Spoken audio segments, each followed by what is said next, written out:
اللہ تعالیٰ نے حضرت انسان کے لیے ہدایت کے من جملہ ذرائع میں سے ایک ذریعہ کتابیں اور صحیفے بنائے۔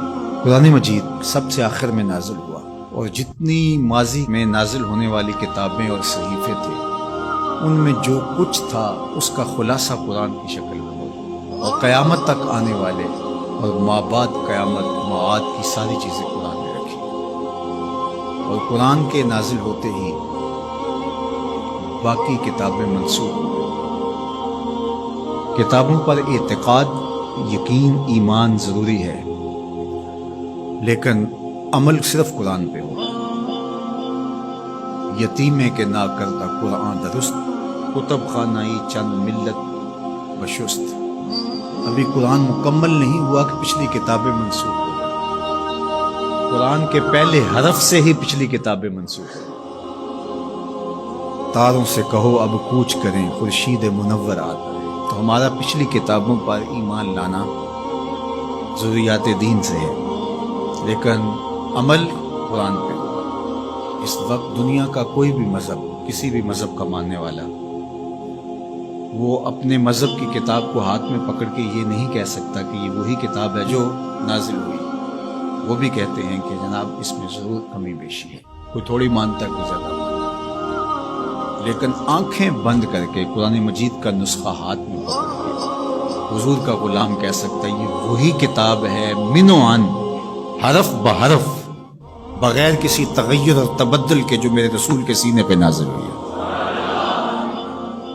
تو یہ چیز کس قدر تیقن پیدا کرتی ہے، کس قدر یقین کی بجلیاں پیدا کر دیتی ہے سینے میں، پھر آنکھیں بند کر کے عمل کیوں نہیں کریں گے؟ کتاب پر ایمان لانے کا مطلب پوری کتاب پر ایمان لانا، اس کے تقاضوں پر ایمان لانا، اس کے احکام کو ماننا، اور اس کے نواہی سے اجتناب کرنا، یہ تقاضا ہے اس ایمان کا۔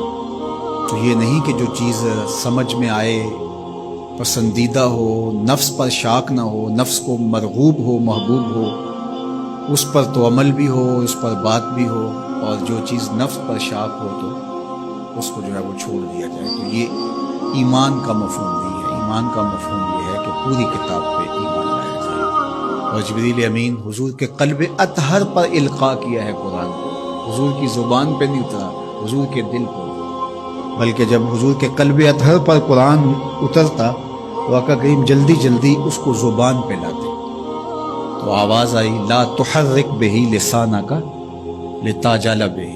اللہ اکبر، محبوب جلدی نہ کیجئے، جس رب نے قلب میں اتارا ہے وہ زبان پر بھی لے آئے۔ تو وہ حرف و صوت سے مرکب نہیں تھا، وہ ایک کیا اس کے لیے لفظ کہیں، چونکہ یہاں لفظ بھی دم توڑتے ہیں، یہاں حرف بھی سوختہ پا ہے، یہاں تخیل کا مرغ عقل بھی تھک کے گر جاتا ہے۔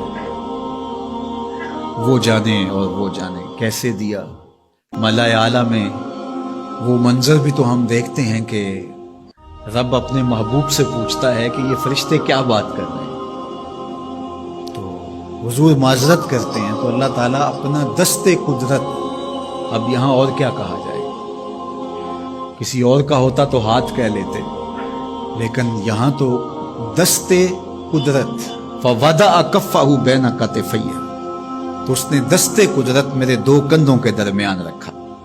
تو پھر کیا ہوا، دست قدرت یہاں آیا، ٹھنڈ میرے سینے میں پڑ گئی۔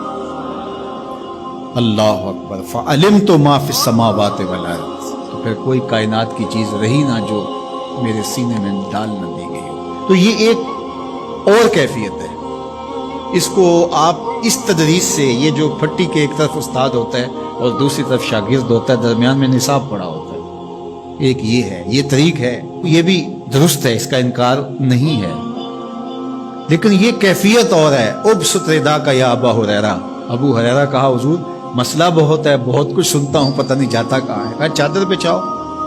اللہ اکبر، مسئلہ کیا ہے مجھے یاد نہیں رہتا، کہا چادر بچھاؤ۔ ابو ہریرہ رضی اللہ تعالیٰ عنہ چادر بچھا لیتے، حضور ایسے کچھ بھرا اور ایسے ڈال، کہا اس کو سمیٹ لے اور سینے سے جوڑ لے۔ حضرت ابو ہریرہ فرماتے ہیں اس کے بعد میں بھولا نہیں۔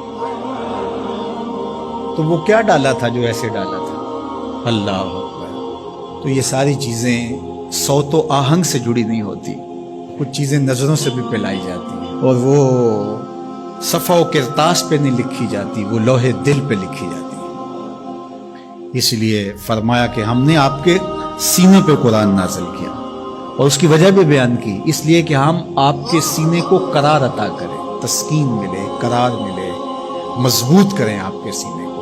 اللہ اکبر۔ تو حق ہے اس کتاب کا ایمان، اور ایمان بھی مکمل کامل رقم